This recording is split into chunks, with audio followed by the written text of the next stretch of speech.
What advantage then is there in being a Jew, or what value is there in circumcision? Much in every way. First of all, the Jews have been entrusted with the very words of God. What if some were unfaithful? Will their unfaithfulness nullify God's faithfulness? Not at all. Let God be true and every human being a liar, as it is written, so that you may be proved right when you speak and prevail when you judge. But if our unrighteousness brings out God's righteousness more clearly, what shall we say? That God is unjust in bringing his wrath on us? I'm using a human argument. Certainly not. If that were so, how could God judge the world? Someone might argue, if my falsehood enhances God's truthfulness and so increases his glory, why am I still condemned as a sinner? Why not say, as some slanderously claim that we say, let us do evil that good may result? Their condemnation is just. What shall we conclude then? Do we have any advantage? Not at all. For we have already made the charge that Jews and Gentiles alike are all under the power of sin. As it is written, there is no one righteous, not even one. There is no one who understands. There is no one who seeks God. All have turned away. They have together become worthless. There is no one who does good, not even one. Their throats are open graves. Their tongues practice deceit. The poison of vipers is on their lips. Their mouths are full of cursing and bitterness. Their feet are swift to shed blood. Ruin and misery mark their ways, and the way of peace they do not know. There is no fear of God before their eyes. Now we know that whatever the law says, it says to those who are under the law, so that every mouth may be silenced and the whole world held accountable to God. Therefore no one will be declared righteous in God's sight by the works of the law.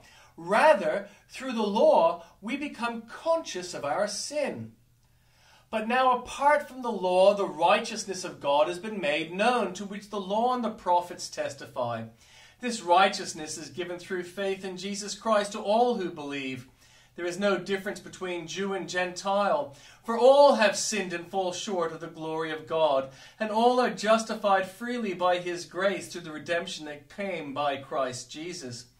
God presented Christ as a sacrifice of atonement, through the shedding of his blood, to be received by faith.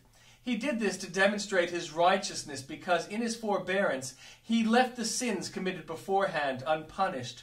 He did it to demonstrate his righteousness at the present time, so as to be just and the one who justifies those who have faith in Jesus. Where then is boasting? It is excluded. Because of what law? The law that requires works? No, because of the law that requires faith. For we maintain that a person is justified by faith apart from the works of the law. Or is God the God of Jews only? Is he not the God of Gentiles too? Yes, of Gentiles too, since there is only one God, who will justify the circumcised by faith and the uncircumcised through that same faith. Do we then nullify the law by this faith? Not at all. Rather, we uphold the law. And the Old Testament reading. Save me, O God, by your name. Vindicate me by your might. Hear my prayer, O God. Listen to the words of my mouth. Arrogant foes are attacking me. Ruthless people are trying to kill me. People without regard for God. Surely God is my help. The Lord is the one who sustains me. Let evil recoil on those who slander me. In your faithfulness destroy them. I will sacrifice a freewill offering to you. I will praise your name, Lord, for it is good. You have delivered me from all my troubles, and my eyes have looked in triumph on my foes. Listen to my prayer, O God. Do not ignore my plea. Hear me and answer me. My thoughts trouble me, and I am distraught because of what my enemy is saying, because of the threats of the wicked, for they bring down suffering on me and assail me in their anger. My heart is anguished within me. The terrors of death have fallen on me. Fear and trembling have beset me. Horror has overwhelmed me. I said, oh, that I had the wings of a dove. I would fly away and be at rest. I would flee far away and stay in the desert. I would hurry to my place of shelter, far from the tempest and storm. Lord, confuse the wicked, confound their words, for I see violence and strife in the city. Day and night they prowl about on its walls. Malice and abuse are within it. Destructive forces are at work in the city. Threats and lies never leave its streets. If an enemy were insulting me, I could endure it. If a foe were rising against me, I could hide. But it is you, a man like myself, my companion, my close friend, with whom I once enjoyed sweet fellowship at the house of God, as we walked about among the worshippers. Let death take my enemies by surprise. Let them go down alive to the realm of the dead, for evil finds lodging among them. As for me, I call to God, and the Lord saves me. Evening and morning and noon I cry out in distress, and he hears my voice. He rescues me unharmed from the battles waged against me.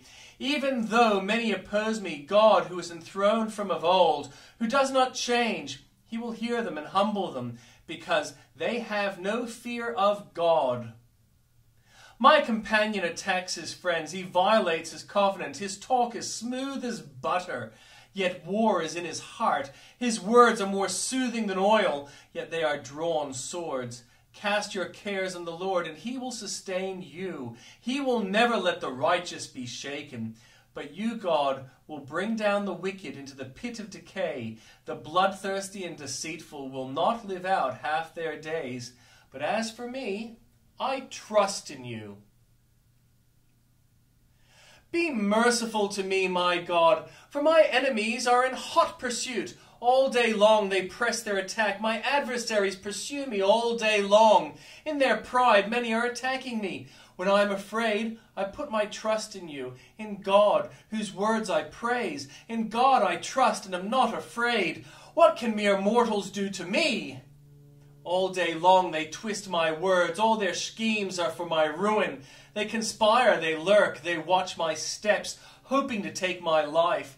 Because of their wickedness, do not let them escape. In your anger, God, bring them nations down. Record my misery, list my tears on your scroll. Are they not in your record? Then my enemies will turn back. When I call for help, by this I will know that God is for me. In God, whose words I praise, in the Lord, whose word I praise. In God I trust and am not afraid. What can man do to me? I am under vows to you, my God. I will present my thank offerings to you. For you have delivered me from death, and my feet from stumbling, that I may walk before God in the light of life.